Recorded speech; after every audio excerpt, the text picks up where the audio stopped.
I have a message I want to share which is a long message. இந்த நாளில் ஒரு பெரிய செய்தியை உங்கள் முன்பாக வைக்க நான் ஆயத்தமாக இருக்கிறேன். I have a PowerPoint with me. இங்கே இந்த டெக்னாலஜி மூலமாக அதை நான் உங்களுக்கு காண்பிக்க விரும்புகிறேன். I still want to share the message. I know the time pastor told me, but I hope I can finish it quickly. Pastor என்கிட்ட சொன்ன டைம் எனக்கு நல்லா தெரியும், அந்த டைம்குள்ளே முடிச்சிருவேன் அப்படின்னு நான் நம்புகிறேன். Yeah, go ahead and put it in the slideshow mode. This is a story that you may have heard many times. It is from the potter's the story of Jeremiah going to the house of the potter. இந்த சம்பவத்தை குறித்து நீங்கள் அநேக முறை கேள்விப்பட்டிருப்பீர்கள். எரேமியா ஒரு குயவனுடைய வீட்டிற்கு கடந்து போகிற இந்த சம்பவம். So just pray that God will give you a fresh revelation today from this story. எத்தனை முறை நீங்க கேட்டிருப்பீங்க, ஆனா இன்னைக்கு நீங்க ஜெபத்தோடு கூட இருங்க. இன்றைக்கு ஒரு புதிய வெளிப்பாடை கர்த்தர் இந்த சம்பவத்தின் மூலமாக நமக்கு கற்றுக் கொடுக்க வேண்டும் என்று சொல்லி. The text for our message today is from the book of Jeremiah chapter 18 verses 1 to 6. எரேமியா 18வது அதிகாரம் 1 - 6 வரை உள்ள வசனங்கள்.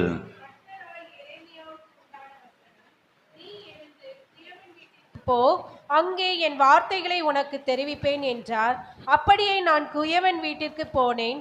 இதோ அவன் திரிகையினாலே வணைந்து கொண்டிருந்தான். குயவன் வணைந்து கொண்டிருந்த மண்பாண்டம் அவன் கையிலே கெட்டு போயிற்று. அப்பொழுது அதை திருத்தமாய் செய்யும்படிக்கு தன் பார்வைக்கு சரியாய் கண்டபடி குயவன் அதை திரும்ப வேறே பாண்டமாக வணைந்தான். அப்பொழுது கர்த்தருடைய வசனம் எனக்கு உண்டாகி, அவர், இஸ்ரவேல் குடும்பத்தாரே, இந்த குயவன் செய்தது போல நான் உங்களுக்கு செய்யக்கூடாதோ என்று கர்த்தர் சொல்லுகிறார். இதோ இஸ்ரவேல் வீட்டாரே, களிமண் குயவன் கையில் இருக்கிறது போல நீங்கள் என் கையில் இருக்கிறீர்கள். Like clay in the potter's hand, so are you in my hand. Hallelujah. குயவனுடைய கையில் இருக்கிற களிமண்ணை போல நீங்கள் என்னுடைய கையில் இருக்கிறீர்கள். Throughout this message I want to remember, he is the potter and we are the clay. இந்த செய்தியின் மூலமாக நான் உங்களுக்கு தெரியப்படுத்துகிறது, அவர் குயவன், நாம் களிமண். He is the potter our Kuyavan and we are the clay. நாம் களிமண்ணாய் இருக்கிறோம். How many of you believe that? எத்தனை பேர் நம்புறீங்க இதை? So we know that we are made from dust. நாம் எல்லாரும் நாம் அறிந்திருக்கிறோம், நாம் மண்ணினாலே உருவாக்கப்பட்டவர்கள். இறந்து போன பிறகு என்ன ஆயிடும்? திருப்பி செத்ததுக்கு அப்புறம் நம்ம என்ன ஆவோம்? மறுபடியும் மண்ணுக்கே போ. ஆனா பிறவியில இருந்து மரணம் வரையும் இந்த களிமண் குயவன் கையில் இருக்கும் பொழுது நம்ம வாழ்க்கை மிகவும் ஆசீர்வதிக்கப்பட்ட வாழ்க்கையாக மாறும். Yes. Hallelujah. Hallelujah. Hallelujah. So throughout this message remember that we are the clay and he is the potter. நீங்கள் நன்றாய் அறிந்திருக்க வேண்டிய ஒரு காரியம், அவர் குயவன், நாம் களிமண். Prophet Jeremiah is one of the Old Testament major prophets. பெரிய தீர்க்கதரிசிகளே எரேமியா பழைய ஏற்பாட்டிலே ஒரு தீர்க்கதரிசியா இருக்கிறார். This prophet is also known as the weeping prophet. அவர் புலம்பலின் தீர்க்கதரிசி என்று அழைக்கப்படுகிறார். Because he has written only 2 books and the books are the book of Lamentation and the book of Jeremiah. அந்த 2 புத்தகங்கள், ஒன்று எரேமியா, இரண்டாவது புலம்பல். He had a very specific ministry. அவர் ஒரு விசேஷித்த ஊழியத்தை செய்தார். His job was to go and tell the people that thus saith the Lord, the judgment of God is coming upon you, turn around. அவருடைய ஊழியம் என்னவா இருந்தது என்றால், ஜனங்களிடத்தில் போய் இதுதான் ஆண்டவர் சொல்லுகிறார், மனம் திரும்புங்கள், நியாய தீர்ப்பின் நாள் வருகிறது என்று. நான் நம்புகிறேன் அவருக்கு நிறைய பணம் எல்லாம் கிடைச்சிருக்காரு. தீர்க்கதரிசிக்கு பணம் கிடைக்கணும்னா உன்னை அமெரிக்கா அனுப்ப போறேன், கனடா அனுப்ப போறேன், இல்லைன்னா அட்லீஸ்ட் குவைத்துக்கு அனுப்ப போறேன்னு சொல்லி தீர்க்க தரிசனம் சொன்னா நல்லா பணம் கிடைக்கும். இந்த எரேமியாவுக்கு ஒண்ணுமே கிடைக்கலன்னு நான் எனக்கு நம்புகிறேன். நான் கற்பனை செய்கிற காரியம், எரேமியா ஒரு தீர்க்கதரிசியாய் ஜனங்களுக்கு போய் தீர்க்க தரிசனம் சொல்லும் போது அவருக்கு அதிக பணம்லாம் கிடைச்சிருக்காது. ஏன்னா இன்னைக்கு ஜனங்க விரும்புகிற தீர்க்க தரிசனம் என்னன்னா, நீ அமெரிக்காவுக்கு போவ, நீ வெளிநாட்டுக்கு போவ, இல்லைன்னா குவைட்டுக்காவது நீ போவேன்னு இப்படிப்பட்டதான தீர்க்க தரிசனங்களை சொன்னா ஜனங்க உற்சாகமா காணிக்க கொடுப்பாங்க. ஆனா அதே சமயத்துல மனம் திரும்பு, நியாய தீர்ப்பு வருதுன்னு சொன்னா யாரு காணிக்க கொடுப்பா? And throughout the Bible you see the theme of God being the potter and we being the clay. வேதம் முழுவதிலும் இருக்கிற காரியத்தை நீங்கள் ஆராய்ந்து பார்க்கும்போது தேவன் குயவனாய் இருக்கிறார், நாம் மனிதர்கள் களிமண்ணாய் இருக்கிறோம். Isaiah 64:8 says that too. ஏசாயா 64:8 சொல்லுகிறது இப்படியாக. And so we know that from the Bible that God is the potter and we are the clay. So இதிலிருந்து நாம் புரிந்து கொள்ளுகிற காரியம் தேவன் குயவனாய் இருக்கிறார், நாம் களிமண்ணாய் இருக்கிறோம். So what happened is when I was looking at this topic and I was planning about it, நான் இந்த தலைப்பை குறித்து பார்த்து சிந்தித்துக் கொண்டிருக்கும் போது the Lord impressed upon me something. ஆண்டவர் எனக்கு சில காரியங்களை உந்தினார். The only reason this potter left heaven and came down is to find the clay. ஒரே ஒரு காரணம், குயவனாய் இருக்கிற தேவன் இந்த பூமிக்கு இறங்கி வந்தது களிமண்ணாகிய நம்மை தேடிதான். Never forget that. அதை ஒரு நாளும் மறந்து விடாதீங்க. So that Jesus was the darling of heaven. He was the most precious person in heaven. இயேசு பரலோகத்தில் ஒரு மிகுந்த செல்வாக்குடையவராய் இருந்தார். Philippians chapter 2 verse 5 onwards reminds us of that. பிலிப்பியர் 2வது அதிகாரம் 5வது வசனத்திலிருந்து நாம் அதை பார்க்க முடிகிறது. Verse 6. 6வது வசனத்தை நாம் வாசிக்கும்போது, அவர் தேவனுடைய ரூபமாய் இருந்தும் தேவனுக்கு சமமாய் இருப்பதை கொள்ளையாடின பொருளாக எண்ணாமல் தம்மை தாமே வெறுமையாக்கி அடிமையின் ரூபம் எடுத்து மனுஷர் சாயலானார். We believe in the Trinity. நாம் திருத்துவத்தை நம்புகிறோம், விசுவாசிக்கிறோம். Jesus was God himself. இயேசு தேவனாகவே இருந்தார். And he was with God the Father. அவர் பிதாவாகிய தேவனோடு இருந்தார். He was in heaven. அவர் பரலோகத்தில் இருந்தார். He had angels to come and serve him. அவருக்கு தூதர்கள் இருந்தார்கள் பணிவிடை செய்வதற்காக. But the Bible says he left everything. வேதம் சொல்லுகிறது அதை எல்லாவற்றையும் விட்டு he humbled himself like a human being. மனிதனாய் தாழ்மையின் ரூபம் எடுத்து, சாதாரண மனிதனாக கூட வரவில்லை, சாதாரணமான ஒரு மனிதனாய கூட இல்லாமல் he humbled himself like a servant. அடிமையின் ரூபம் எடுத்து தம்மை தாமே தாழ்த்தினார். And all the way to the cross. அது கல்வாரி சிலுவையின் மரண பரியந்தம். Why did he have to suffer that? ஏன் இப்படிப்பட்ட பாடுகளை அவர் சகிக்க வேண்டும்? Because he came to find this clay. காரணம் களிமண்ணை கண்டெடுக்கும்படியாக தான். How many of you are happy that this potter came and found us? எத்தனை பேர் சந்தோஷப்படுறீங்க நல்ல குயவன் வந்து களிமண்ணாகிய என்னையும் அவர் கண்டெடுத்தார் என்று? பரலோகத்திலே தேவனுடைய குமாரனாக இருக்கிறவர், பிதாவாக தேவனிடத்திலே ஒரே லெவல்ல இருக்கிறவர், அதை எல்லாத்தையும் விட்டு இந்த உலகத்தில் வந்த ஒரே ஒரு காரணம் என்னவென்றால் இந்த களிமண்ணை கண்டுபிடிக்கும்படி. Hallelujah. Yes. Remember this evening you must remember that we did not get up one day and walk into the potter's house, but the potter left the heaven and came down and walked into where we were. இந்த மாலை நேரத்திலே நாம் அறிந்திருக்க வேண்டிய ஒரு சத்தியம், நாம் ஏதோ எழுந்து குயவனுடைய வீட்டுக்கு போனோங்கிறது அல்ல, மாறாக குயவன் அவருடைய இடத்தை விட்டு நம்மை தேடி இந்த இடத்திற்கு வந்தார் என்பதை. இந்த படித்த வேத பகுதியில் எரேமியா புத்தகத்தை நாம் படிக்கும் பொழுது எரேமியா தீர்க்கதரிசி இடத்துல ஆண்டவருடைய செய்தி வந்தது என்னது? நீ எழும்பி குயவன் வீட்டுக்கு போ என்று. அப்ப இந்த சம்பவம் ஆரம்பிக்கும் பொழுது குயவன் வீட்டில் என்ன இருக்கிறது? அந்த களிமண் ஏற்கனவே வந்து இருக்கிறது. நாம் களிமண்ணாக இருக்கிற நாம் எழுந்தி ஒரு நாளைக்கு சரி நான் இப்போ களிமண்ணாக இருக்கிறேன் பாரு, குயவன் வீட்டுக்கு போறேன்னு சொல்லி எழும்பி நடந்து போகவில்லை. ஆனா இந்த குயவன் என்ன பண்ணி இருக்கிறாரு? நாம் எந்த சூழ்நிலையில எந்த இடத்துல இருந்தோமோ, நம் வாழ்க்கை எப்படி இருந்ததோ அந்த வாழ்க்கைக்குள்ள அந்த சூழ்நிலைக்குள்ள நடந்து வந்து நம்மை எடுத்துக்கொள்ளும்படி தான் இந்த உலகத்தில் வந்தார். ஹல்லேலூயா. போகாதீங்க, நீங்களுங்க இங்கே இடையில ஸ்டக் ஆயிடுவேன். டைம் கொஞ்சம் வேகமா போறதுனால நான் இடையில தமிழ்ல அப்படியே சொல்லி விடுறேன். தப்பா இருந்தாலும் மன்னிச்சுங்க. No, you have to stay here. So what I wanted to show you is maybe your life was like this where the potter found you. நான் காண்பிக்க விரும்புகிற காரியம், குயவன் உங்களை சந்திக்கும் போது உங்களுடைய வாழ்க்கை ஒருவேளை இந்த இடத்துல இருந்திருக்கலாம், where அல்லது இந்த நிலைமையில இருந்திருக்கலாம். Yeah, clay is found in places like this. களிமண் இப்படிப்பட்ட இடங்கள்ல தான் இருந்திருக்கும். You don't find, of course, now you can go to a shop and buy it, but it did not come to the shop automatically. It has to come from somewhere. நீங்க இப்போ ஒருவேளை கடையில போய் களிமண்ணை வாங்கலாம், ஆனா அது ஆட்டோமேட்டிக்கா கடைக்கு வரல, அந்த அவங்க கொண்டு வந்து அந்த இடத்துல வச்சிருக்கிறதுனால. Maybe your life was in a place like this. ஒருவேளை உங்களுடைய வாழ்க்கை இப்படிப்பட்ட சூழ்நிலையில் And இருந்திருக்கலாம். when you go into a place like this and take the dirty mud, it is stinking. இப்படிப்பட்ட இடத்துல போய் அந்த களிமண்ணை எடுக்கும்போது அது நாற்றம் எடுக்கிற ஒரு நிலைமை, அந்த அனுபவம் இருந்திருக்கும். ஒருவேளை உங்கள் வாழ்க்கையில ஒரு மனிதனுக்கும் உங்கள் மேல் no man had mercy upon you. ஒரு மனிதனும் உங்களுக்கு இரக்கம் காண்பிக்காது இருக்கும்போது, When everybody rejected you. எல்லாரும் உங்களை வெறுத்த போது, When there was no hope for the future. உங்களுக்கு எதிர்காலத்தை குறித்த ஒரு நம்பிக்கை அற்றுப்போன நிலைமையில, When you felt rejected. நீங்கள் ஒதுக்கப்பட்ட நிலையில, When you thought that your life was destroyed. நீங்கள் ஒருவேளை என்னுடைய வாழ்க்கை அவ்வளவுதான் முடிஞ்சிச்சுன்னு நினைச்ச நேரத்துல Jesus walked into your life. ஆண்டவர் உங்களுடைய வாழ்க்கையில கடந்து வந்தார். It doesn't matter what situation you were in. அவர் நீங்க எப்படிப்பட்ட சூழ்நிலையில் இருக்கிறீங்கன்றது ஆண்டவருக்கு பெரிய விஷயமே இல்ல. I spoke to a young man before this meeting. He said his father was a drunkard.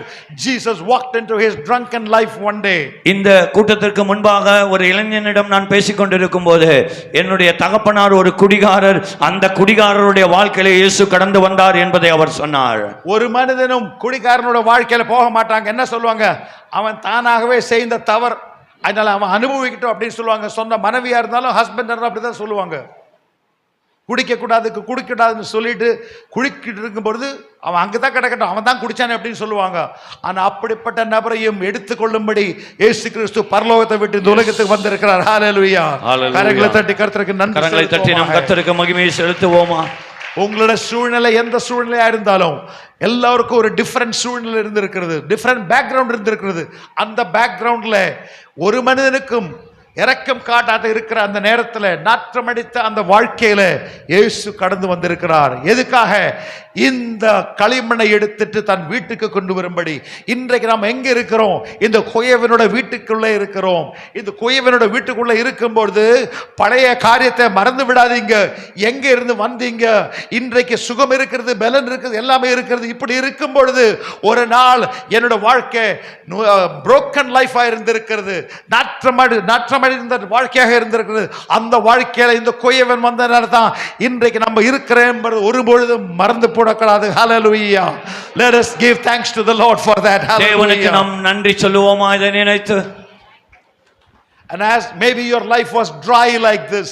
ஒருவேளை உங்களுடைய வாழ்க்கை இப்படி வறண்டு போய் இருந்திருக்கலாம். Maybe your life was completely toppled like this, destroyed. உங்களுடைய வாழ்க்கை ஒருவேளை அழிக்கப்பட்ட, நிர்மூலமாக்கப்பட்ட நிலையில் இருந்திருக்கலாம். The legs of Jesus became dirty because he came to find the clay. தேவனுடைய கால்கள் அது அசுத்தமானது. காரணம் என்னன்னா, உங்களை தேடி நீங்க இருந்த இடத்துக்கு வந்ததுனால. Jesus was the darling of heaven. செல்ல பிள்ளை, பரலோகத்தினுடைய ஒரு செல்ல பிள்ளையாய் இருந்தவர் இயேசு. இப்படி கூப்பிட்டா தூதர்கள் இருக்கிறாங்க to come and serve him. ஒரு கமாண்ட் கொடுத்தா தூதர்கள் வந்து அவருக்கு பணிவிடை செய்வாங்க. அதை எல்லாத்தையும் விட்டு நீங்க நினைச்சு பாருங்க, நான் இப்ப வந்து பாஸ்டர் என்ன ஒரு குளத்துக்கு கொண்டு போனா இந்த ட்ரெஸ்ல போவேனா? நிச்சயமா போக மாட்டேன். இது எல்லாத்தையும் கலட்டி விட்டு ஒரு பர்முடா போட்டுட்டு காலில் ஒன்றும் இல்லாம தான் போவேன். எதுக்கு அந்த மாதிரி போக வேண்டும்? இந்த களிமண் எடுக்கும்படி இயேசு பரலோகத்திலிருந்து அவர் கால்கள் நமக்காக அழுக்காகப்பட்டது. பாருங்க, his legs became dirty because he came to find us. நம்மை கண்டுபிடிக்கும்படி அவர் வந்ததனால தான் அவருடைய பாதங்கள் இப்படி அழுக்கானது. His hands became dirty for us. அவருடைய கரங்கள் நம்மை கண்டுபிடிக்கிறதுக்காக அசுத்தமானது. ஐயா பாட்டு பாடும்போது லாஸ்ட்ல சொல்லியாச்சு பாருங்க, he had no sin in him. அவர் பாடும்போது கடைசியா சொன்னாரு, எங்கள பாவம் இல்லைன்னு. But he who had no sins in him became sins for us and took our sins upon him. பாவம் இல்லாத அவர் பாவம் உள்ள நமக்காக அவர் இந்த உலகத்துல வந்து நம்முடைய பாவங்களை அவர் சுமந்தார். The only reason his hands were bruised and his hands were bleeding is because he came to find us. ஒரே காரணம், அவருடைய கைகளில் ஆணிகள் ரத்தம் வடிந்தோடுவதற்கு என்ன அப்படின்னா, நம்மை தேடி வந்தது நிமித்தமாக மாத்திரமே. His head was pierced with a crown and he was bleeding because he came to find this clay. தலையிலே முற்கிரீடம் சூட்டப்பட்டு தலையிலே ரத்தம் வடிந்தோடினது காரணம் என்னவென்று சொன்னால் நம்ம தேடி வந்ததுனால களிமண்ணாகிய உன்னையும் என்னையும் அவர் தேடி வந்து கண்டுபிடிக்கணுன்றதுக்காக தான் அவர் அப்படிப்பட்ட காயங்களை எல்லாம் ஏற்றார். On the cross he cried out, a 33.5-year-old young man. Kalvari சிலுவையிலே 33.5 வயது உள்ள ஒரு மனிதனாய் சிலுவையிலே தொங்கினார். In the prime of his youth, அவருடைய வாலிப பருவத்திலே he cried out and said, Father, if it is possible, remove this cup of suffering from me. அவர் சொன்ன காரியம், பிதாவே இந்த பாத்திரம் என்னை விட்டு நீங்க கூடுமானால் நீங்கும்படி செய்யும் என்று. And it was possible for the Father to remove his suffering. இந்த பாடுகளிலிருந்து அவரை விடுவிக்க பிதாவாகிய தேவனால முடியும். But he chose not to do it. ஆனால் அவர் அதை செய்ய கூடாது என்று தீர்மானித்திருந்தார். The Bible says he turned his face away from his son's suffering. வேதம் சொல்லுகிறது அவர் தன்னுடைய முகத்தை திருப்பினார் என்று. The reason is because he came to pick this clay. காரணம் இந்த களிமண்ணை அவர் எடுத்துக்கொண்டு செல்லும்படியாக தான். One more time shall we lift up our hands and say thank you to this potter for coming into our life. ஒரு விசை கூட நம்முடைய கரங்களை எல்லாம் உயர்த்தி குயவனாகிய கர்த்தர் களிமண்ணாகிய நம்முடைய வாழ்க்கையில வந்ததற்காக எல்லாரும் கர்த்தரை மகிமைப்படுத்துவோமா? Hallelujah. Thank you Jesus. Thank you Jesus. நன்றி இயேசுவே. Once the clay is brought into the house of the potter, அந்த களிமண் குயவனுடைய வீட்டுக்கு கொண்டு வரப்பட்டவுடனே there is a processing through which it has to be made ready. அங்க பல நிலைகளை அது அடைய வேண்டி இருக்கிறது தயாராகுவதற்கு முன்னதாக. The clay cannot be brought from there automatically and put on the potter's wheel. களிமண்ணை அந்த இடத்துல கொண்டு வந்து உடனே அப்படியே அந்த சக்கரத்துல போட்டு விட முடியாது. அதுக்குள்ள இருக்கிற குப்பை தேவையில்லாத பொருட்கள் எல்லாம் கொஞ்சம் கிளீன் பண்ணி சுத்தப்படுத்தி தயார்படுத்தின பிறகுதான் அந்த சக்கரத்தின் மேல் வைக்க முடியும். அதனுடைய ப்ராசஸை பற்றி நான் ரிசர்ச் பண்ணி பார்க்கும்போது நிறைய ஸ்டெப்ஸ் இருக்குது. அப்போ இந்த களிமண்ணை கொண்டு வந்த உடனே நம்ம என்ன பண்ணுறாங்கன்னா, நம்ம வெளியே இருந்து அதை க்ளீன் பண்ணுறதுக்கு பார்க்குறோம். க்ளீன் பண்ணவங்கள தான் ஆலயத்துக்குள்ளே கொண்டு வரோம். அதெல்லாம் விட்டுருக்கு, அது வேற விஷயம், அதில் போகிறதில்லை.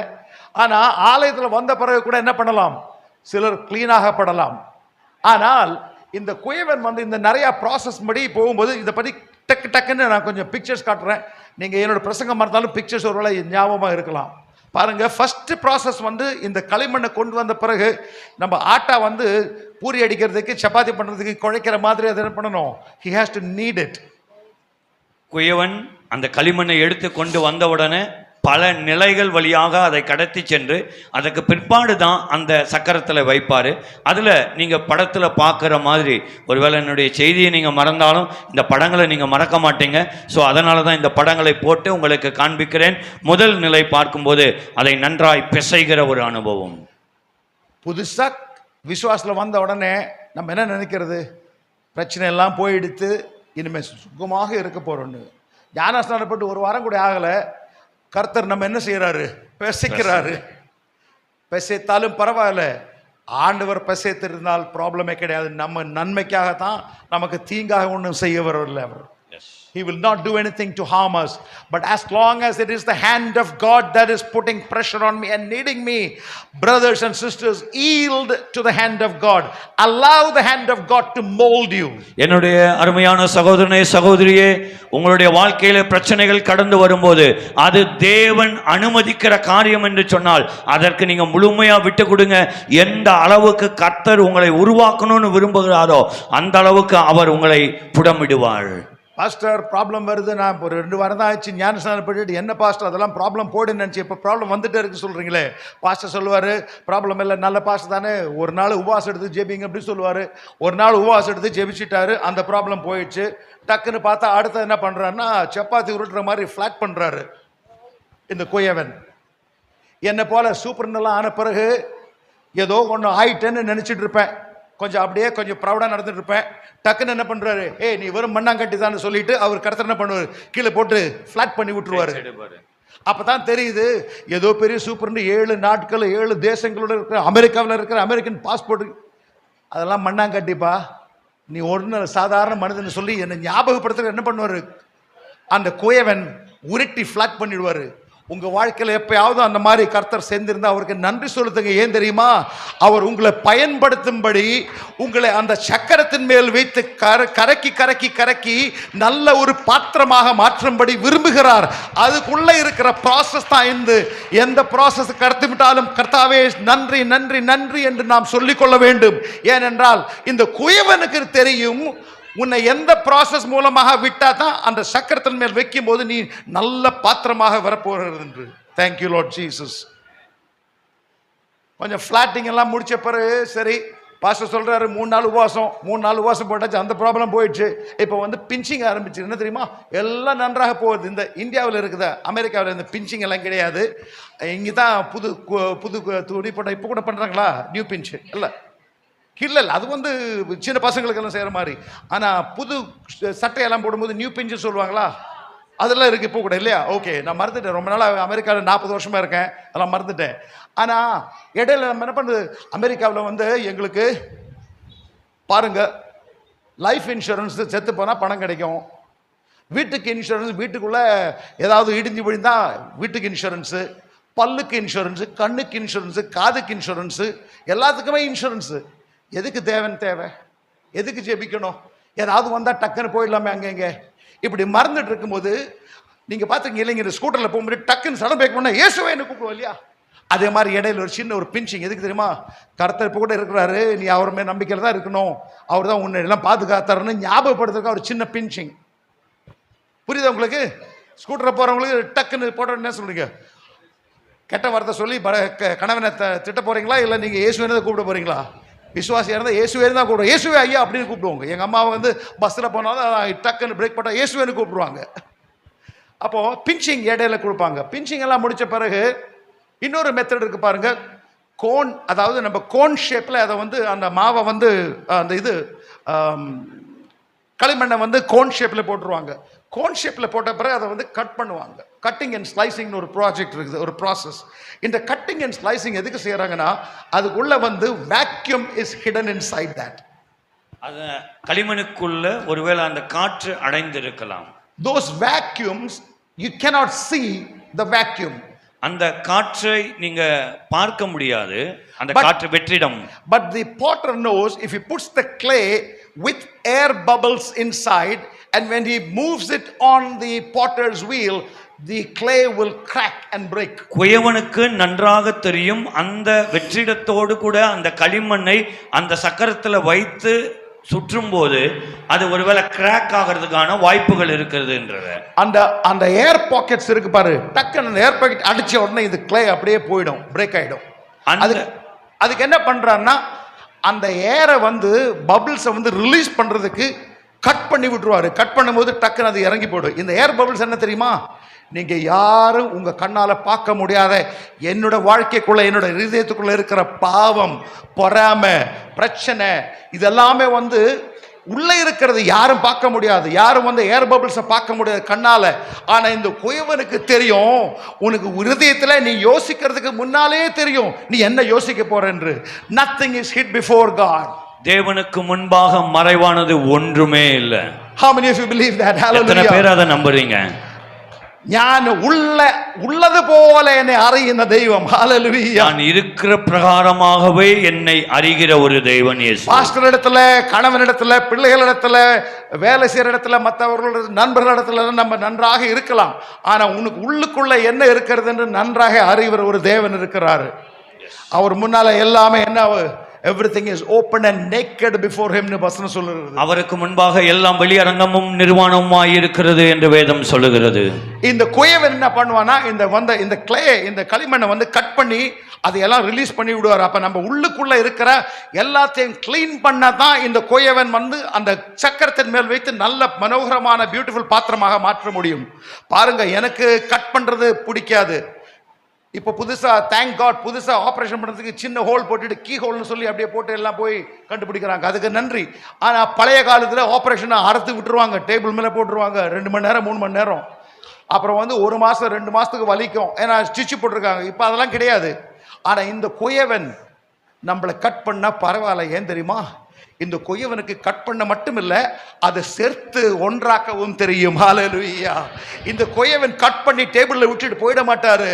நம்ம முறிவுகளை, நோய்களை என்ன பண்ண முடியும்? he knows how to put it together. அவர் மீண்டும் நம்மை எப்படியாக உருவாக்க முடியும் என்பதும் அவருக்கு தெரியும்.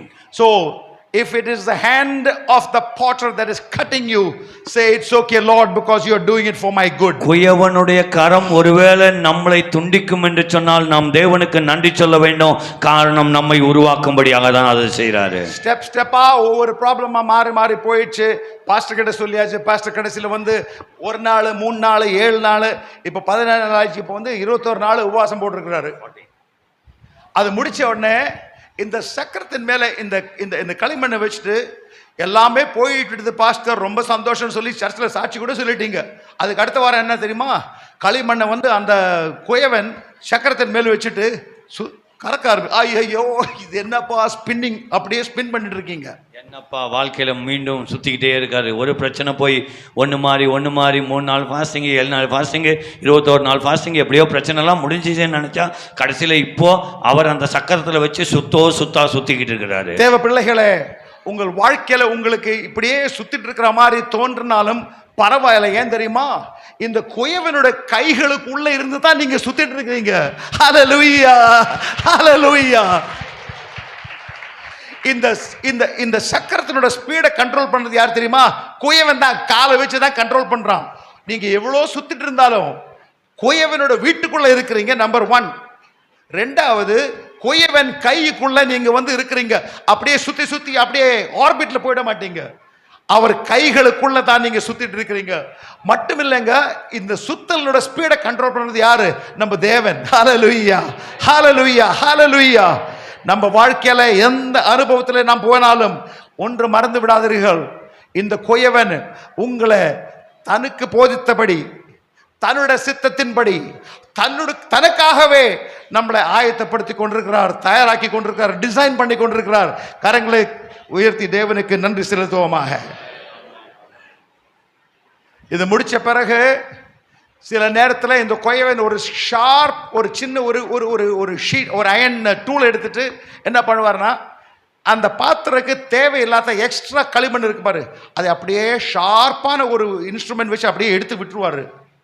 நம்ம வாழ்க்கையில் தேவையில்லாத சில ரிலேஷன்ஷிப்ஸ், தேவையில்லாத சில பழைய பாவங்கள், சில விஷயங்களை நம்ம தூக்கிட்டு இருக்கோம் பாருங்க, அதெல்லாம் தேவையில்லாதது. குயவனுக்கு தெரியும். குயவன் என்ன பண்ணுவாரு? சின்னதாக ஒப்படைத்து கொடுக்கிறவங்களுக்கு அந்த பாத்திரத்தினுடைய தேவையில்லாத எக்ஸ்ட்ரா வெயிட், எக்ஸ்ட்ரா பேகேஜ் எல்லாம் அவர் என்ன பண்ணிடுவாரு? ஸ்கிரேப் பண்ணி எடுத்துருவாரு. ஸ்கிரேப் பண்றது யாருக்கும் பிடிக்காது. ஆனா பரவாயில்ல, குயவன் செய்யும் போது அது நம்ம நன்மைக்காக தான் செய்யறாரு பாருங்க. ஹalleluya. இதெல்லாம் முடிச்ச பிறகு சில நேரத்தில் கையை உள்ள விட்டுட்டு நம்ம உள்ளல இருந்து அதை கிளீன் பண்ணி ஷேப் பண்ணி விடுவாரு இந்த குயவன். பாருங்க, இதெல்லாமே ஸ்டெப்பா செஞ்சிருக்கிற குயவன் எதுக்காக தெரியுமா? அவருக்காக நம்மளை ஆயத்தப்படுத்தும்படி. அப்படி இருக்கும் பொழுது சில நேரத்தில் இந்த களிமண்ணானது அந்த சக்கரத்தின் மேல் இருக்கும் பொழுது உடைந்து போய்விடும். அதுக்கு காரணம் என்ன தெரியுமா?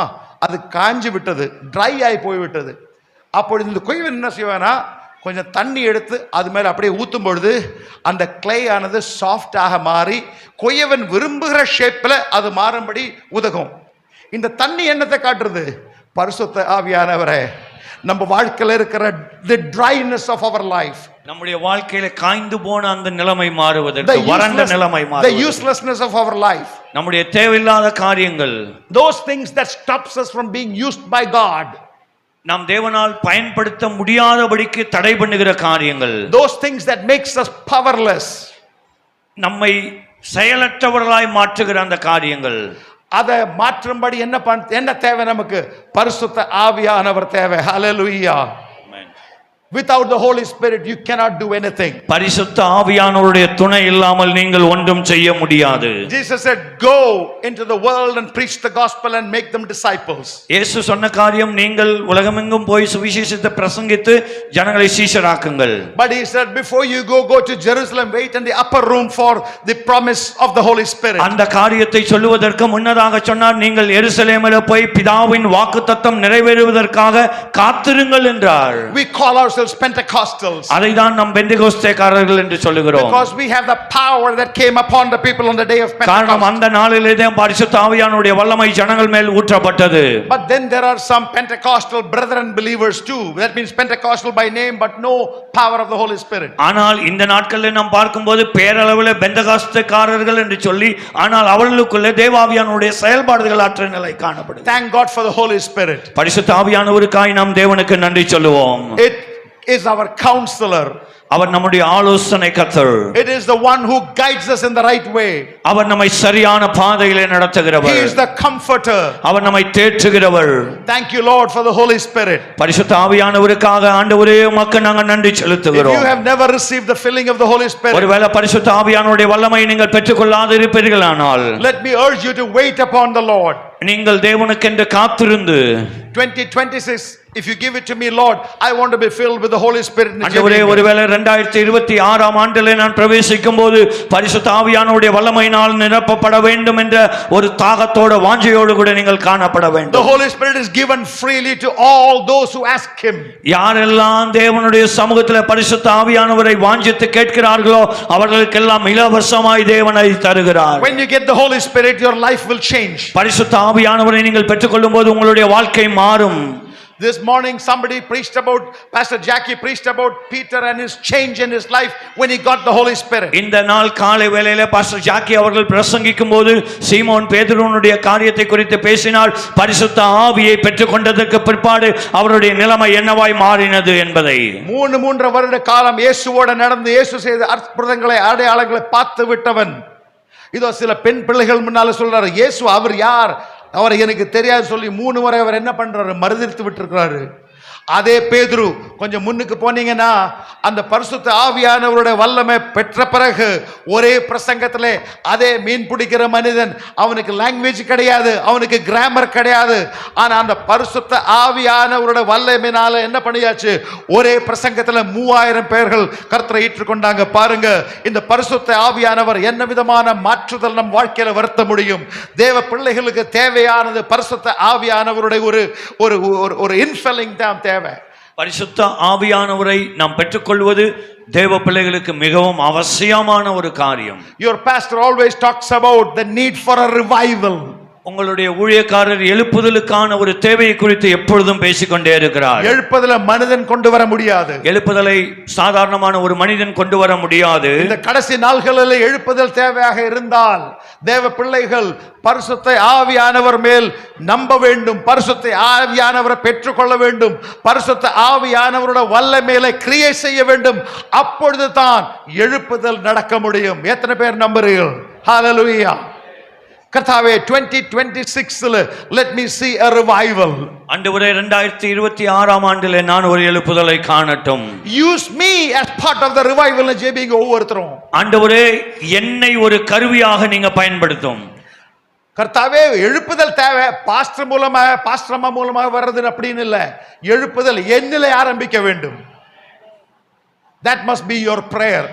என்னோட வாழ்க்கையில என்னென்ன மாறுதல் வேண்டுமோ, நான் என்ன செய்ய வேண்டுமோ, நான் என்ன ஒரு எழுப்புதலுக்கு காரணமாக பயன்படுத்த வேண்டும் என்று ஒவ்வொரு நபரும் ஜெபித்தால் 26 இந்த சபையில இருந்த ஒரு எழுப்புதல், இந்த தேசம் எல்லாம் பரவுகிற எழுப்புதல் நடக்க முடியும் என்று நான் விசுகிறேன், நம்பிக்கிறேன். ஹalleluya, hallelujah, hallelujah. Submit yourself to the power of the Holy Spirit. உங்களை பரிசுத்த ஆவியானவருடைய வல்லமைக்கு ஒப்புக்கொடுங்க. இதெல்லாம் முடிச்ச பிறகு கடைசியில எரேமியா தீர்க்கதரிசி பார்க்கும்போது இவ்வளவு எல்லாம் செஞ்ச பிறகு அந்த பானை என்ன ஆயிடுச்சு? கெட்டு போயிடுச்சு, உடைஞ்சு போயிடுச்சு. கெட்டு போயிடுச்சு தான் பைபிள்ல போட்டிருக்கு, உடைஞ்சு போனதான். பாருங்க, விசுவாசியாக இருக்கிறவங்களுடைய வாழ்க்கையில பாவம் மூலமாக, also because of rebellion, எதிர்ப்பின் நிமித்தமாக, தேவனுடைய வார்த்தைக்கு முரண்பாடாய் நிக்கிறது நிமித்தமாக, rebelling against the word of God, தேவனுடைய வார்த்தைக்கு எதிர்த்து நிற்பதனால, and also because of disobedience, கீழ்ப்படியாமையின் நிமித்தமாக, and because of sin, பாவத்தின் நிமித்தமாக உங்கள் வாழ்க்கை உடைந்து போகலாம்.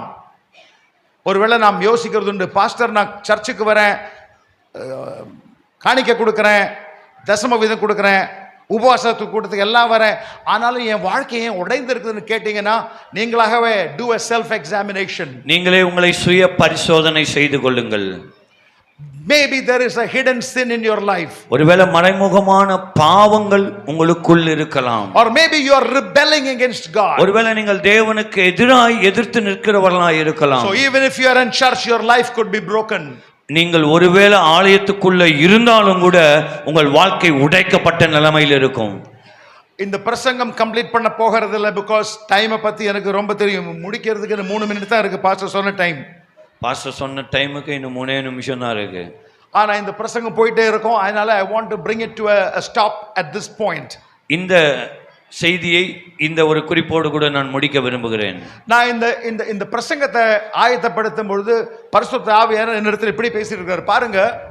நான் அந்த குயவனா இருந்தால் இந்த உடைந்து போன பானையை பாத்திரத்தை பார்த்து இப்படி சொல்லுவேன், பாரு ஏய் உனக்கு தெரியுமா நீ தகுதியற்ற மனிதனாக இருக்கிற, நான் பரலோகத்தை விட்டுட்டு உன்னை தேடி வரும்படி சிலுவையில மரணம் அடைந்து அடிக்கப்பட்டு இவ்வளோ கஷ்டப்பட்டு நீ இருக்கிற சூழ்நிலை வந்து உன்னை எடுத்துக்கொண்டு உன்னை சுத்தப்படுத்தி ப்ராசஸிங் பண்ணி என் வீட்டுக்குள்ள வச்சிருக்கிறேன். இவ்வளோ உனக்கு கொடுத்து கூட உன்னோட பாவத்தினால இல்லை, பிகாஸ் ஆஃப் யுவர் ரெபெல்லியன் நீ உடைந்து போய்விட்டையே என் கையில், இன்னும் உனக்கு ஒரு சான்ஸ் கிடையாது சொல்லி நான் என்ன பண்ணியிருப்பேன், நான் குயவனாக இருந்தால் அந்த ஜன்னல் திறந்து வெளியே விட்டுருப்பேன். ஆனால் இந்த குயவன் அப்படி செய்யவே இல்லை. பாவம் மூலமாக உடைந்து போன வாழ்க்கையை ஒரு குறையும் சொல்லாமல் அந்த மண் பாத்திரத்தை பார்த்துட்டு நீ ஏன் உடைந்து விட்ட ஒரு கேள்வி கூட கேட்காமல் அந்த பாவத்தை எல்லாம் மறந்து விட்டு அவர் என்ன செய்தார் தெரியுமா, மறுபடியும் இன்னும் ஒரு புது பாத்திரமாக அதை உருவாக்கினார். அப்படிதான் வசனம் சொல்லுகிறது. கரெக்ட் தானே? இன்னொரு விஷயம் நினைச்சு பாருங்க, இந்த பாவம் செஞ்சு நம்ம வாழ்க்கை உடைந்து இருக்கிறதுனால இந்த குயவன் அந்த மண் பாத்திரத்தை, உடைந்திருக்கிற பாத்திரத்தை ஜன்னல் மூலமாக வாசல் மூலமாக வெளியே போட்டிருந்தால் இது வரைக்கும் அது நெருப்புக்குள்ள போய் சுடவில்லை. சுடுறதுன்னு தானே சொல்றது, அது சுடவில்லை. அதனால இப்போ கூட என்ன இருக்குது, வெறும் மண்ணாகத்தான் இருக்குது. காய்ஞ்சிருக்கலாம், ஆனால் மண்ணாகத்தான் இருக்குது. நினைச்சு பாருங்க, நம்ம அந்த மண்ணு பாத்திரத்தை வெளியே போட்டு விட்டால் அடுத்த மழை வரும்பொழுது அடுத்த காத்து அடிக்கும் போது எங்க போகும், எங்க இருந்து வந்தோமோ அதே இடத்துக்கு மறுபடி போய்விடும். But think about the love and mercy of this potter. Hallelujah. ஆனால் இந்த குயவனுடைய இரக்கத்தையும் மேன்மையும் கொஞ்சம் சிந்திச்சு பாருங்க. Although we sinned against him again and again and again, மீண்டும் மீண்டும் நாம் தேவனுக்கு விரோதமாக பாவம் செய்யும் போதும் he never has remembered our sins. அவர் நம்முடைய பாவங்களை நினைவு கூறவில்லை.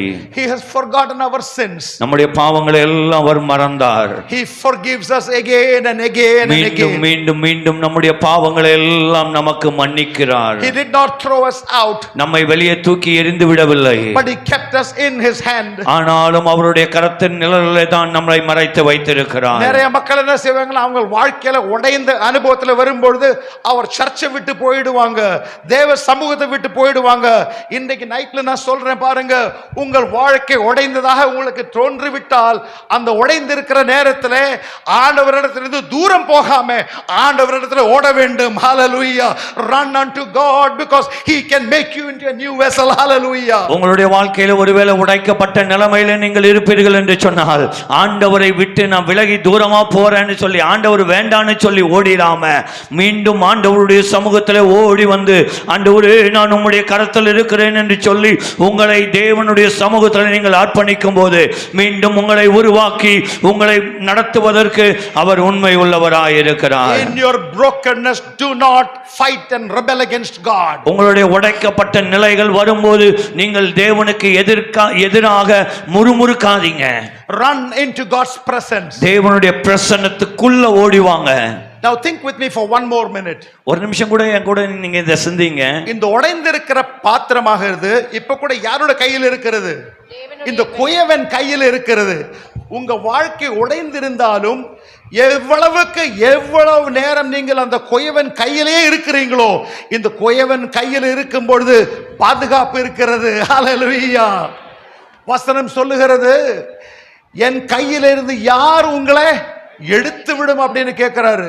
தேவன் சொல்லுகிறாரு, என்னோட பிள்ளைகள் என் கையில் இருக்கிறது. யார் என் கையில் இருந்து அவங்களை எடுத்து கொண்டு போக முடியும்? பிசாசானவன் நீ உடைந்திருந்தாலும் தேவனுடைய கரங்களில் இருக்க வேண்டும். ஏன் தெரியுமா? அவர் கரத்துல இருக்க மட்டும் இன்னொரு பிசாசானவன் வந்து தேவனுடைய கையிலிருந்து உங்களை பிடுங்கிட்டு எடுத்து கொண்டு போக முடியாது. Even in your brokenness, stay with the Lord Jesus. Hallelujah. உங்களுடைய உடைக்கப்பட்ட அனுபவங்களிலும் கூட நீங்கள் தேவனுடைய கரங்களிலே அடங்கி இருங்கள்.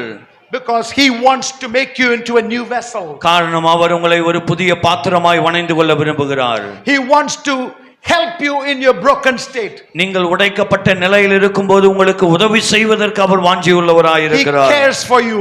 அவர் உங்களை விசாரிக்கிறார். He loves you. அவர் உங்களை நேசிக்கிறார். He died on the cross for you. அவர் உங்களுக்காக கல்வாரி சிலுவையிலே மரித்தும் இருக்கிறார். He will never throw you out. அவர் உங்களை தூக்கி வீசிட He மாட்டாருங்க. will give you a new chance.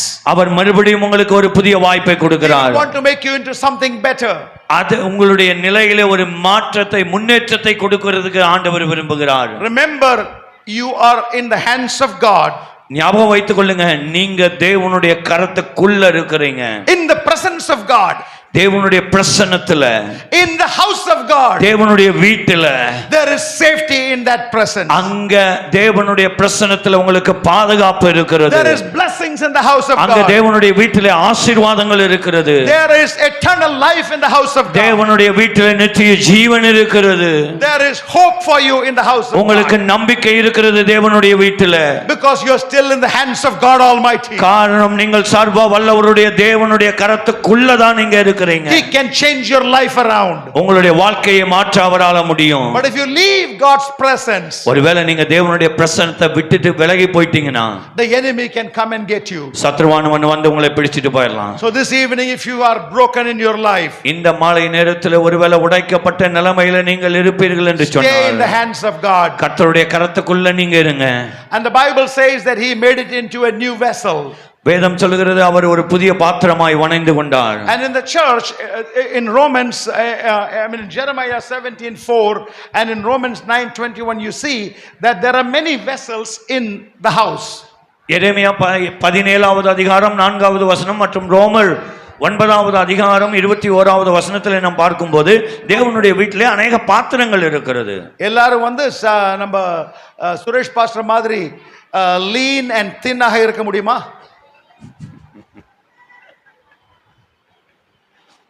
ஆனா ஒரு வீட்டுக்குள்ள நினைச்சு பாருங்க, ஒரே டைப் பாத்திரம் இருந்தாச்சா, எல்லாம் ஒரே டைப் பாத்திரம். அதே பாத்திரத்துக்குள்ள நீங்க வந்து சாயை போட்டுட்டு மீன் குழம்பு, சிக்கன் குழம்பு செய்ய முடியுமா? பொரியலுக்கு இன்னொரு பாத்திரம். இந்த தேவனுடைய ஆலயத்தில் இதே மாதிரி தான். சில மக்களுக்கு பெரிய தொப்பை இருக்குது, சில பேருக்கு ரொம்ப நீட்டாக இருக்கும், கொஞ்சம் ஹைட்டாக இருக்கும், கொஞ்சம் குள்ளமாக இருக்கும். எல்லாத்துக்கும் ஒவ்வொரு யூஸ் இருக்கிறது. ஒரு வீட்டுக்குள்ள நீங்க வந்து சர்ச்சுக்குள்ள இருக்கும்போது இந்த சின்ன குட்டி பாத்திரமா இருந்தாலும் பரவாயில்ல, இந்த பெரிய பாத்திரமா இருந்தாலும் பரவாயில்ல, கர்த்தரே நீ எப்படி எந்த ஷேப்ல என்ன உருவாக்கி இருக்கிறையோ அந்த ஷேப்ல இந்த ஆலயத்தில் நான் பயன்பட வேண்டும் என்று நீங்கள் ஜெபிக்க வேண்டும். ஹalleluya, ஹalleluya, ஹalleluya. ஏன்னா உங்களை உருவாக்கின அந்த அந்த குயவனுக்கு உங்களை எப்படி யூஸ் பண்ண வேண்டும் என்று ஒரு எண்ணம் இருக்கிறது, ஒரு டிசைன் இருக்கிறது, ஒரு விருப்பம் இருக்கிறது. அந்த விருப்பத்தை நாம் என்ன செய்ய வேண்டும்? ஒப்படைக்க வேண்டும். எல்லோருமே இந்த மாதிரி பெரிய பாத்திரமாக வர வேண்டும் என்று நினைக்காதீங்க. சிலருக்கு பெரிய வாய், எப்பவுமே பேசிட்டு இருப்பாங்க. சிலருக்கு சின்ன வாய், வாய் திறந்தா தான் தெரியும் ஏதாவது உள்ள நாக்கு இருக்குதான்னு. ஆனா எல்லாத்தையும் தேவை சர்ச்சுக்குள்ள. ஒருத்தர் வந்து இந்த பெரிய பானை வந்து சின்ன பானை பார்த்துட்டு நீ என்னடா குட்டியா இருக்கிற அப்படின்னு சொல்ல முடியாது தெரியுமா? இந்த குட்டி பாத்திரம் செய்யற வேலை இந்த பெரிய பாத்திரம் செய்ய முடியாது. புரியுதா? சர்ச்சுக்குள்ள நம்மளை தேவன் ஆக்கி இருந்தால் என்னதான் அவர் எதிர்பார்க்கிறாரு? ஏன்னா அந்த குயவன் தான் உங்களுக்கு ஷேப் கொடுத்துருக்கிறாரு. எந்த ஷேப்பாக இருந்தாலும் பரவாயில்ல, அந்த ஷேப்பில் திருப்தியாக இருக்க வேண்டும். இன்னொருத்தரை போல ஆக்கிறதுக்கு படிக்க வேண்டிய வசனத்தை படிக்க வேண்டிய ஜெபிக்க வேண்டிய நேரத்தில் போய் ஜிம்மில் போய் எக்ஸசைஸ் எல்லாம் பண்ணி இவரை மாதிரி ஆக்கிறது அவரை மாதிரி ஆக்கிறது நீங்கள் பார்த்தீங்கன்னா அதெல்லாம் நடக்காது. ஏன்னா இந்த ஓரளவுக்கு கொஞ்சம் ஹெல்ப் ஆகும். ஆனால் ஜிம்மில் போய் 40 வருஷம் போனவனும் 50 வருஷம் போகணும் டக்குன்னு விழுந்துடுறான், செத்து போய்ட்றான். அதெல்லாம் ஓரளவுக்கு உங்களுக்கு ஹெல்ப் பண்ணலாம். ஆனால் it is not going to save your life. அதெல்லாம் தேவை, இல்லைன்னு சொல்லலை. ஆனால் தேவன் என்ன விரும்புகிறாரோ, இந்த குயவன் என்ன விரும்புகிறாரோ, குயவனை உம்முடைய கடையில் உம்முடைய கரங்களில் நான் என்னை ஒப்படைக்கிறேன், நீர் என்ன விரும்பினாலும் பரவாயில்ல, let me do that னு ஜெபிங்க. that is the prayer that God wants you to have today. இந்த நாள்ல நீங்கள் ஜெபிக்க வேண்டிய காரியம், ஆண்டவரே உம்முடைய ஆலயத்துல நீங்க என்னை எப்படி பயன்படுத்தணும்னு விரும்புறீங்களோ அதற்கு நான் என்னை ஒப்புவிக்கிறேன் என்று சொல்லி ஆண்டவருடைய கரத்துல நீங்கள் சமர்ப்பிக்க வேண்டும். அதுதான் இன்றைக்கு நீங்க செய்ய வேண்டிய ஒரு ஜெபமாய் இருக்கிறது. இதெல்லாம் முடிஞ்ச பிறகு நெருப்புல போடுறாரா இந்த கோயம் வந்து நெருப்புல போடுறாரா? பாஸ்டர் எல்லாமே முடிஞ்சது, இன்னும் என்ன ஆச்சு? 40 நாள் கூட முடிஞ்சாச்சு, ஆனால் ஜீசஸை கொஞ்சம் பீட் பண்ண பார்க்குறேன், ஒரு 42 நாள் போடுங்க பாஸ்டர். ஜீசஸ் 40 தான் செஞ்சார், நான் இன்னும் ஜீசஸை விட கொஞ்சம் ஜாஸ்தி சொல்றது. அவர் பாவம் நல்ல பாஸ்டர், என்ன செய்யறது, விசுவாசி கேட்கறதுன்னு சொல்லி 42 நாள் ஃபாஸ்டிங் போடுறாரு. அப்பதான் போடுறாங்க பாரு நெருப்புல. தேவ பிள்ளைகளே, உங்களை நெருப்புல போடாமல் விட்டால் என்ன ஆகிவிடும் தெரியுமா? நீங்க வெறும் யூஸ் இல்லாத, பயன்படுத்த முடியாத ஒரு வெறும் மண் பாத்திரமாக தான் இருக்கும். இந்த நெருப்பில் போகிறதுனால 3 காரியங்கள் நடக்கிறது. ஒன்று, நீங்க யாராவது மார்க்கெட்டில் போனால் பச்சை மண் அப்படியே நல்லா ஷேப்பாக இருக்கிறது, ஆனால் அது இது வரைக்கும் நெருப்பில் போடலை, வாங்குவீங்களா? யாரும் வாங்க மாட்டோம். ஏன் தெரியுமா? அப்படியே டக்குன்னு கொஞ்சம் டச் பண்ணாது என்ன ஆகிடும், உடஞ்சிரும். நிறைய விசுவாசில் இப்போ கூட பாஸ்டர் நெருப்பில் போகாமல் இருக்கிறாங்க. சர்ச்சில் சின்ன சின்ன விஷயங்கள் என்ன பண்ணுறாங்க, சர்ச்சை விட்டு போகிறாங்க. நெருப்பில் போனால் கொஞ்சம் ஸ்ட்ராங்காக இருப்பீங்க. எப்படி? நெருப்பில் போட்ட பானையும் நெருப்பில் போடாத பானையும் பார்த்தீங்கன்னா இதுதான் ஸ்ட்ராங்காக இருக்கும். நெருப்பில் போனால் ஸ்ட்ராங் விசுவாசியாக மாறப்படுகிறது. நம்பர் 1. நம்பர் 2, இதுக்குள்ளே போனீங்கன்னா உங்களை பயன்படுத்தக்கூடியவர்களாக நீங்க மாற்ற போறீங்க. ஏன் தெரியுமா? அந்த மண்ணில் காஞ்சிருக்கிற அந்த சட்டிக்குள்ள தண்ணி ஊத்துனா அது என்ன ஆயிடும், அப்படியே உடைந்து போயிடும். உங்களை தேவனுடைய ஆலயத்துக்குள்ள பயன்படுத்தும்படி இந்த குயவன் விரும்புகிறார். அதுக்காக நீங்கள் என்ன செய்ய வேண்டும்?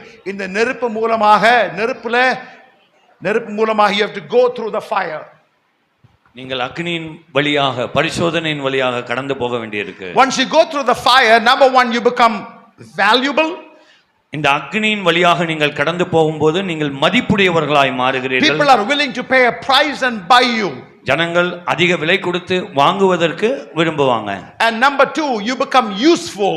இரண்டாவது, நீங்கள் பயன்படக்கூடியவர்களாய் மாறுகிறீர்கள். And number 3, you become strong. மூன்றாவது, நீங்கள் பலமுள்ளவர்களாய் மாறுவீங்க. God wants every believer in this church to be valuable, to be useful and to be strong. இந்த சபையில் இருக்கிற எல்லாரையும் மதிப்புள்ளவர்களாய், பயன்படுத்தப்படக்கூடியவர்களாய், பலமுள்ளவர்களாய் இருக்க வேண்டும் என்று ஆண்டவர் விரும்புகிறார்.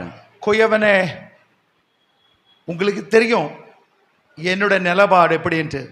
He knows our frame very well. நம்முடைய நிலை அவர் நன்றாய் அறிந்திருக்கிறார். If he is putting us through the fire, அவர் நம்மை ஒருவேளை அக்னியின் வழியாய் கடக்க நேரிடும் போதும் it is not to destroy you. நம்மை அழிப்பதற்காக அல்ல. It is to bless you and give you a future. நமக்கு ஆசீர்வாதத்தையும் நல்ல ஒரு எதிர்காலத்தையும் தருவதற்காக மாத்திரமே என்பதை நாம் மறந்துடக்கூடாது. When I was looking at the research, I found out that this potter is staying in the fire with you. நான் ஆராய்ச்சி செய்து கொண்டிருந்த இந்த சூழ்நிலையில நான் பார்த்த ஒரு காரியம், இந்த குயவன் களிமண்ணாகிய உங்க கூடவே இந்த அக்னிக்குள்ளவே அவர் இருக்கிறார். இந்த குயவன் பானை எல்லாத்தையும் அக்னிக்குள்ள போட்டுட்டு ஊட்டி போக மாட்டார் வெக்கேஷனுக்கு. ஏன் தெரியுமா? அந்த கரெக்ட் ஒரு டைம்ல அந்த பானையை வெளியெடுக்கலைன்னா அது வந்து கெட்டு போயிடும், பயனற்றதாக போகும். அதுக்கு என்ன பண்றது தெரியுமா? அந்த சூடுல, அந்த அக்னியில அவர் உங்களோட தான் இருக்கிறாரு. பாருங்க, 3 பேரை போட்டோம் பாரு, 4வது ஒருத்தராக வந்து நடக்கிறவர் தான் இந்த தேவன். ஹல்லேலூயா. அக்னி மூலமாக நீ போனாலும் அந்த அக்னியில உங்களோட நடக்கிறவர் தான் இந்த தேவன். ஏன் தெரியுமா? கரெக்ட் டைம்ல உங்களை அந்த அக்னியிலிருந்து புறத்து வெளியே கொண்டு வரும்படி. ஒரு மனிதனுடைய அக்னியினுடைய சூடு எரு போல் எப்பொழுதும் இருக்காது. அங்க கரெக்ட் டைம்ல அந்த குயவன் உங்களை வெளியே கொண்டு வருவார். அவருக்கு நன்றாக தெரியும். ஒருவேளை நாம் இப்படி ஜெபிப்போம், ஆண்டவரே இந்த அக்னி சோதனையில் கூட போகும்பொழுது நீர் ஏன் என்னோட இல்லையா, எங்க இருக்கிற, நீ மறந்து விட்டியான்னு கேட்கும் போது நினைச்சு ஞாபகப்படுங்க, அந்த நீ போகிற அந்த நெருப்புல உன்னோட இருக்கிறார். தண்ணி வந்தால் the water will not overflow and take you. தண்ணீர்கள் உங்கள் மேல் புரளுவதில்லை. But when you are in the fire, he will walk with you. அக்னியில் இருக்கும்போது அவர் உங்களோடு கூடவே நடப்பார். You are not alone in the fire. நீங்கள் அக்னியிலே தனிமையாய் இல்லை. So let us yield today to the hands of the potter. இந்த நாளிலே ஆண்டவருடைய கரத்திலே நம்மை முழுவதுமாக அர்ப்பணிப்போம். Let us say thank you potter for putting me through the fire. நம்ம ஆண்டவரை பார்த்து சொல்லுவோம், ஆண்டவரே இந்த அக்னிக்குள்ள என்ன கடத்தி விடுவதற்காக உமக்கு நன்றின்னு சொல்லுவோம். இதே புத்தகம் எரேமியாவினுடைய 29வது அதிகாரத்தினுடைய 11வது வசனத்தில் நான் படிக்கிறத அந்த லாஸ்ட் வசனத்தை படிச்சுட்டு நான் இதோ கன்க்ளூட் பண்றேன். கடைசியாய் நாம் வாசித்து ஜெபிக்க போகிறோம். எரேமியா 29வது அதிகாரம் அதனுடைய 11வது வசனம். நீங்கள் எதிர்பார்த்து இருக்கும் முடிவை உங்களுக்கு கொடுக்கும்படிக்கு நான் உங்கள் பேரில் நினைத்திருக்கிற நினைவுகளை அறிவேன் என்று கர்த்தர் சொல்லுகிறார். அவைகள் தீமைக்கல்ல, சமாதானத்துக்கு ஏதுவான நினைவுகளே. This is the word I want to leave with you for 2026. 2026ஆம் ஆண்டுள்ள பிரவேசிக்கிறவர்களுக்கு நான் இந்த வாக்குத்தத்தத்தை கொடுக்க விரும்புகிறேன். God says, I know the plan I have already made for you. ஆண்டவர் சொல்லுகிற காரியம், உங்களுக்கென்று நான் தீர்மானித்திருக்கிற காரியங்களை, திட்டங்களை நான் அறிந்திருக்கிறேன். உங்களுக்காக நான் இனிமே ஒரு புதுதான வழி செய்வேன் என்று இல்ல, I know the plan I already made for you. உங்களுக்காக இதுக்கு பின்னாடி ஒரு புதிய திட்டத்தை உருவாக்குறதா இல்ல, ஆனா இதுக்கு முன்னாடியே உங்களுக்காக ஏற்படுத்தப்பட்டிருக்கிற அந்த திட்டத்தை நான் அறிந்திருக்கிறேன் என்று ஆண்டவர் சொல்லுகிறார். And in that plan, whatever way you go through, அந்த திட்டத்துல எந்த வழியா நீங்க கடந்து போனாலும், even if you are being needed, ஒருவேளை நீங்கள் அந்த இடத்துல நொறுக்கப்படலாம், you may be flattened out, உங்க ஒருவேளை பிரட்டி எடுக்கலாம், you may be cut up, உங்களை வெட்டி எடுக்கலாம், but all those are steps to prosper you. Hallelujah. அந்த செயல்பாடுகள் எல்லாம் உங்களை செழிப்பாவதற்காக மாத்திரமே, not to harm you, உங்களுக்கு தீமைக்காக அல்ல. but in my plan I have to give you a hope and a future. அவருடைய திட்டத்துல ஒரு நம்பிக்கை, ஒரு திட்டம், ஒரு எதிர்பார்ப்பு. என்னோட வாழ்க்கையானது உடைந்திருக்கிறது, I have no future and hope ன்னு சொல்றவங்களிடத்துல தேவனுடைய வசனம் சொல்லுகிறது, stay with God, he has a plan to give you hope and a future. உடைக்கப்பட்டிருக்கிறேன், நொறுக்கப்பட்டிருக்கிறேன், எனக்கு இனி ஒரு எதிர்காலம் இல்லை என்று ஒருவேளை நீங்க சொன்னீங்கன்னா, இன்றைக்கு தேவனுடைய கரத்துல நீங்க அடங்கி இருங்க. உங்களுக்கு என்று தேவன் ஒரு திட்டத்தை வைத்திருக்கிறார், உங்களுக்கு என்று ஒரு தீர்மானத்தை கர்த்தர் வைத்திருக்கிறார். உங்களை நடத்துவதற்கு அவர் இன்றைக்கு உண்மை உள்ளவராய் இருக்கிறார். 26வது வருடம் உங்களுக்கு கர்த்தர் கொடுத்திருந்தால் எந்த வழியாக போனாலும் பரவாயில்லை, இந்த கொயவன் கையில இருக்க வேண்டும், இந்த கொயவனுடைய பிரசன்னத்தில் இருக்க வேண்டும், இந்த கொயவனுடைய வீட்டுக்குள்ள இருக்க வேண்டும்.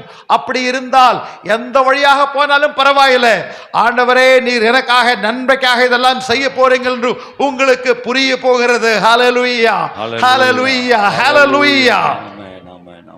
God wants to give you a bright future and a hope. நல்ல ஒரு எதிர்காலத்தை தேவன் உங்களுக்கு தர விரும்புகிறார். But if you ask Joseph, ஆனா யோசேப்பிட்ட நீங்க கேட்டீங்கன்னா, உனக்கு நல்ல ஃபியூச்சர் வர போறது அப்படின்னு சொல்லிட்டா, சொல்ல போறான், ஒரு தவறு செய்யல, அப்பா என்னோட ரொம்ப அன்பு காட்டினாரு, அதுக்கு என் சகோதரர்களை என்ன பண்ணியாச்சு, எடுத்து அந்த குழிக்குள்ள போட்டிருக்காங்க, இதான் நல்ல வழி, இதெல்லாம் செய்யலப்பா, ஜெயிலில் போட்டப்பட்ட எதுக்கு, பொத்திஃபர் மனைவியோட லவ் அடிச்சாச்சா, பொத்திஃபர் ஓடுறான், இவன் ஓடும்போது துணியை மத்தம் பிடிச்சு வச்சுட்டு நான் என்னத்தான் தவறு செஞ்சேன்னு ஆண்டவரிடத்துல நிச்சயமா கேட்டிருப்பேன் நான் நினைக்கிறேன். பைபிள் எழுதல, நானா இருந்தா கேட்டிருப்பேன்.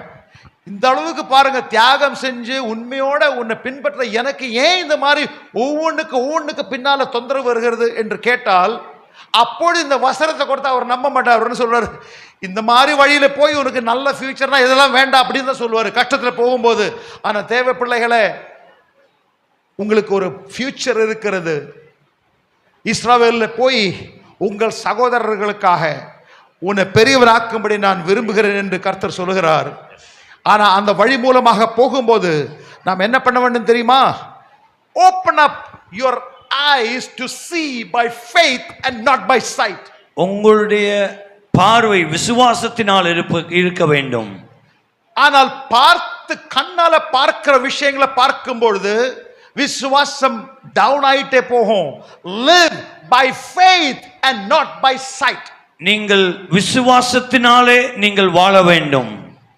If Joseph had lived by sight, he would not have been able to go through the problems. ஒருவேளை யோசேப்பு தன்னுடைய அனுபவங்கள் மூலமாக பார்த்திருப்பார் என்று சொன்னால் அந்த தரிசனத்தை அவர் அடைந்திருக்க முடியாது. In 2026 say, God, I will live by faith. 2026 ஆண்டுல நீங்க சொல்லுங்க, ஆண்டவரே நான் விசுவாசத்தினாலே பிழைப்பேன். ஏது வந்தாலும் எந்த சூழ்நிலை கூட நீ என்னை அனுப்பி விட்டாலும் என் விசுவாசத்தினால் நான் பிழைக்க போகிறேன் என்று சொல்ல வேண்டும். That must be your decision in 2026. 2026 ஆண்டுல உங்களுடைய தீர்மானம் என்னவா இருக்க வேண்டும் என்றால், எந்த சூழ்நிலை வந்தாலும், எந்த கஷ்டங்கள் வந்தாலும், எந்த பிரச்சனைகள் வந்தாலும் நான் விசுவாசத்தினாலே பிழைப்பேன் என்கிற ஒரு தீர்மானத்தோடு கூட நீங்கள் வாழ வேண்டும். ஏனென்றால் எரேமியாவினுடைய 29:11 சொல்றதை நான் நம்புகிறேன் ஆண்டவரே என்று சொல்ல வேண்டும்.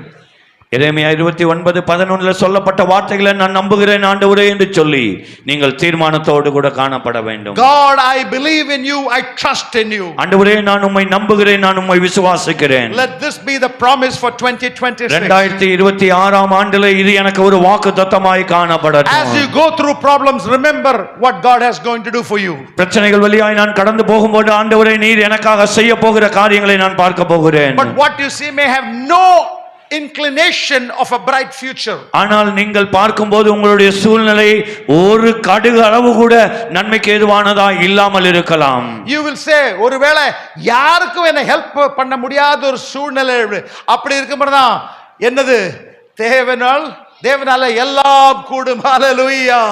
ஹalleluya. என்னோட தேவனால எல்லாம் கூடும். சொல்லுங்க, என்னோட தேவனால எல்லாம் கூடும். ஹalleluya. எல்லாமே அவரால கூடும். ஹalleluya. May the Lord bless us with these words. Hallelujah. தேவன் இந்த வார்த்தைகளினாலே நம்மை ஆசீர்வதிப்பாராக.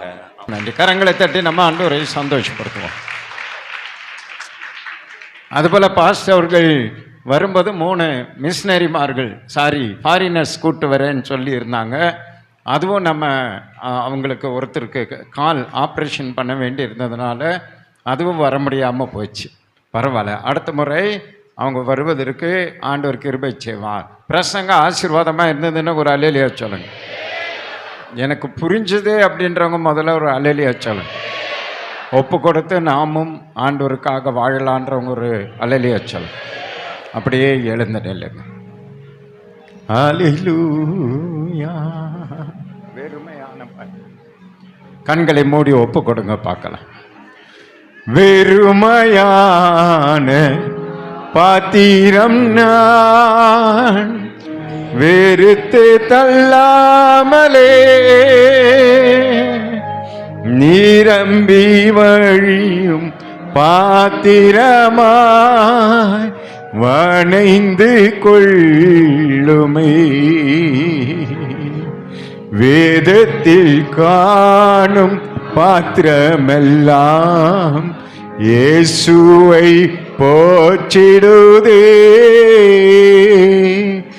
என்னையும் அவ்வித பாத்திரமா வணைந்து கொள்ளுமே. என்னையும் அவ்வித பாத்திரமா ஆமென் வணைந்து கொள்ளுமே. கோயவனே கோயவனே அப்படியே ஒப்பு கொடுப்போம். படைப்பின் காரணரே களிமண்ணான என்னையுமே கண்ணோக்கி பார்த்திடுமே. களிமண்ணான என்னையுமே கண்ணோக்கி பார்த்திடுமே. விலை போகாத பாத்திரம் நான் விரும்புவாரில்லையே. விலையெல்லாமும் கிருபையால் உகந்ததாக்கிடுமே. சொல்லுங்க, விலை போகாத பாத்திரம் நான் விரும்புவாரில்லையே.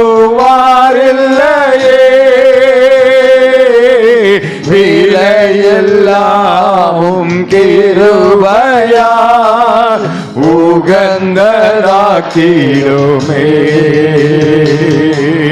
தடைகள் யாவும் யாவும் நீக்கி என்னை தம்மை போல் மாற்றிடுமே. உடைத்து என்னை உந்தனுக்கே உடைமையாக்கிடுமே. உள்ளத்தின் ஆழத்திலிருந்து உடைத்து என்னை உந்தனுக்கே உடைமையாக்கிடுமே. குயவனே குயவனே படைப்பின் காரணரே, களிமண்ணான என்னையோமே கண்ணோக்கி பார்த்திடுமே.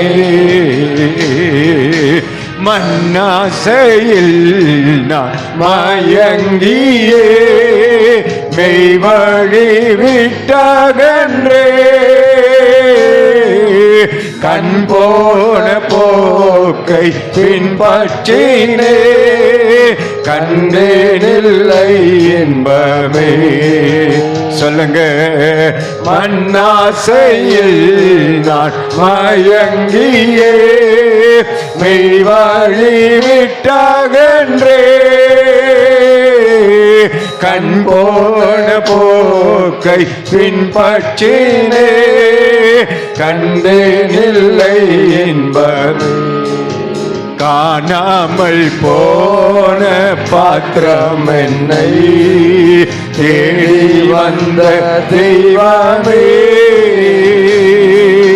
வாழ்நாளெல்லாமும் பாதம் சேரும் பாதையில் நடத்திடுமே.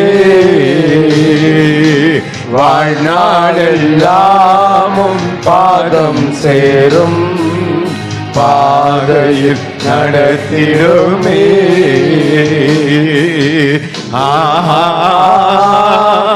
அல்லேலூயா அல்லேலூயா ஆமென். அல்லேலூயா அல்லேலூயா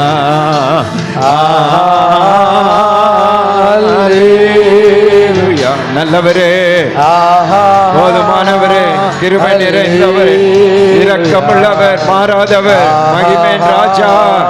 ஆமென். ஹல்லேலூயா ஹல்லேலூயா. ஆயிரம் ஆயிரமான தேவ தூதர்களோடு கூட இயேசு மகாராஜா நம்மத்திலே உலாவிக் கொண்டிருக்கிறார். ஆமென். ஹல்லேலூயா ஹல்லேலூயா ஹல்லேலூயா.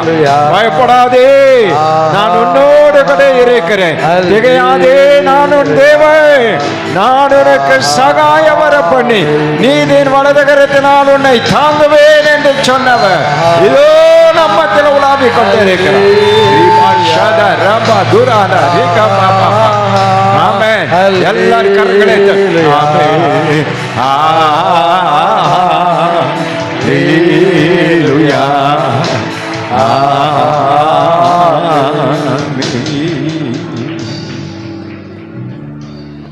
நன்றி ஆண்டவரே, முதல் நாள் கூட்டத்தை ஆசீர்வாதமாய் கர்த்தர் எங்களுக்கு மாற்றி தந்த தயவுக்காய் உமக்கு நன்றி.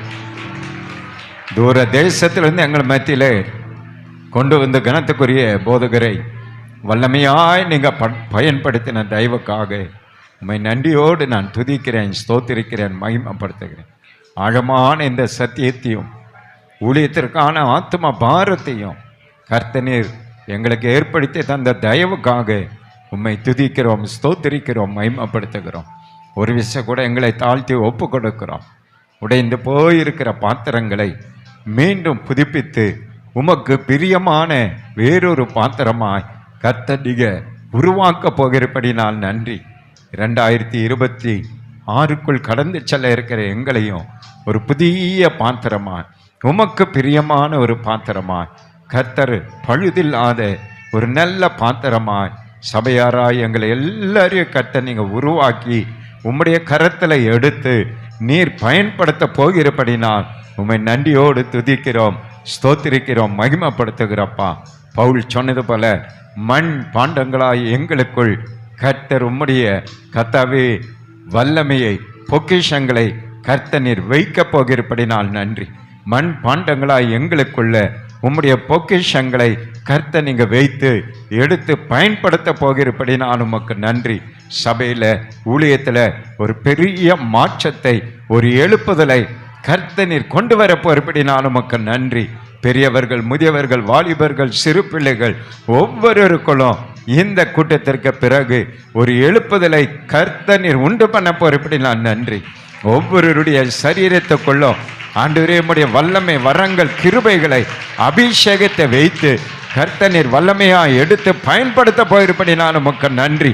தடைப்படுத்தி கொண்டிருக்கிற சாத்தான் கர்த்தாவே அவன் வெட்கப்பட்டு விலகி போனதற்காக உமக்கு நன்றி. இந்த செய்தியை கேட்டு அவன் அஞ்சி ஓடினபடினாலும் உமக்கு நன்றி. சபையை விட்டு, சபையாரை விட்டு அவன் விலகி போய்விட்டபடினாலும் உமக்கு நன்றி ஐயா. புதிய கிருபைகளை, புதிய அபிஷேகத்தை பெற்று உமக்கென்று நாங்கள் எழுந்து பிரகாசிக்க கர்த்தர் கிருபை செய்ய பொறுப்படினால் உமக்கு நன்றி. உன் இருதயம் அதிசயப்பட்டு பூரிக்கும் என்று சொன்ன வார்த்தையின்படி அடுத்த வருடத்தில் ஊழியத்தில் எங்கள் இருதயம் அதிசயப்பட்டு பூரிக்கத்தக்கதான அற்புதமான, மகத்துவமான, ஆச்சரியமான காரியங்களை கர்த்தர் நீங்கள் செய்து உங்கள் நாமத்திற்கு மகிமை வர பண்ண போகிறபடினால் உம்மை நன்றியோடு கூட நாங்கள் துதிக்கிறோம், ஸ்தோத்திரிக்கிறோம், மகிமைப்படுத்துகிறப்பா. ஆண்டவரே, இந்த முதல் நாள் ஊழியத்தை முடித்து புறப்படுகிற கனத்துக்குரிய பாஸ்டவர்களையோ பாஸ்டம்மாவர்களையோ கர்த்தர் காத்துக்கொள்ளுங்க. ஆண்டவரே, அவர்கள் நாளை தினத்தில் சென்னை பட்டணம் செல்லவும், அங்கிருந்து பக்ரைன் ஆண்டவரே சுகபத்திரமாய் போய் சேர்ந்து ஊழியத்தை தொடரவும் கர்த்தர் வழிநடத்த வேண்டுமாய் நாங்கள் ஜெபிக்கிறோம். தங்கள் பிள்ளைகளை கர்த்தர் நீங்கள் ஆசீர்வதிங்க, பேர குழந்தைகளை கர்த்தர் நீங்கள் ஆசீர்வதிங்க. அவளுடைய மகளுடைய திருமண காரியத்துக்காய் நாங்கள் சபையாராய் ஜெபிக்கிறோம். அந்த திருமணத்துக்காய் காத்து கொண்டிருக்கிறாங்க. ஒரு நல்ல மணமகனை கர்த்தர் கொண்டு வந்து இந்த மகளுக்கு ஏற்ற பரிசுத்தமுள்ள, கர்த்தருக்கு பயப்படுகிற, நல்ல படித்து வேலை செய்கிற, ஊழியம் செய்கிற ஆண்டவரே மகனை கர்த்தர் கொண்டு வந்து கொடுத்து அந்த குடும்பத்தாரை கர்த்தர் மகிழ்விக்க வேண்டுமாய் நாங்கள் ஜெபிக்கிறோம். அவர்கள் ஊருக்கு சென்ற பிறகு அந்த சந்தோஷமான செய்தியை கேட்டு அந்த சொந்த கண்களினால் அதை கண்டு அவர்கள் மகிழ்ந்து களிகூற கர்த்தர் கிருபை செய்ய வேண்டுமாய் நாங்கள் ஜெபிக்கிறோம். நாங்களும் அந்த செய்தி கேட்டுமை துதிக்க கர்த்தர் எங்களுக்கு கிருபை தாங்க. எங்களை தாழ்த்துகிறோம், உங்கள் நாமத்தை மகிமைப்படுத்துகிறோம். இயேசுவின் அதிகாரமுள்ள நாமத்தில் ஆசீர்வதித்து ஜெபிக்கிறோம் அன்பின் பரலோக பிதாவே, ஆமென். பாஸ்டர்கள் வந்து ஆசீர்வாதம் கூறி முடிப்பாங்க. என் ஆத்துமாவே கர்த்தரை ஸ்தோத்திரி, என் முழு உள்ளமே பரிசுத்த நாமத்தை ஸ்தோத்திரி. என் ஆத்துமாவே கர்த்தரை ஸ்தோத்திரி, கர்த்தர் செய்த சகல உபகாரங்களை மறவாதே. ஆமென். May the grace of our Lord Jesus Christ, love of the Heavenly Father, and the fellowship of the Holy Spirit be with us now and forevermore. And the people of God said, Amen, Amen, and Amen. God bless you. Hallelujah. Hallelujah. Hallelujah. God bless you.